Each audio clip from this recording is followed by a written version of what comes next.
Good morning everyone. आज हम लोग स्टडी करेंगे क्लास 11 इकोनॉमिक्स, जिसमें हम लोग का टॉपिक है concept of micro economics and macro economics. Second, what difference between micro economics and macro economics. तो micro economics is term of micro in English language has its origin in Greek word micros, which means small. It study economic activity on the economic unit like demand for salt by an individual household or economic activity of a small group economic unit like demand, supply, etc.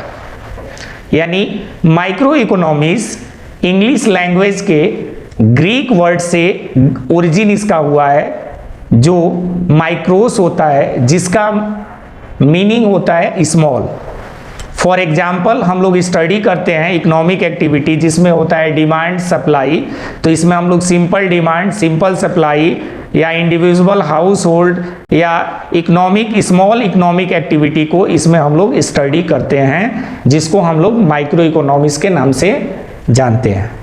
Macro economics जो है, ये macro economics is term of macro in English language. It has origin in Greek word macros which means large. It study economic activity related to economy as whole. For example, study aggregate demand for all goods and services of economy.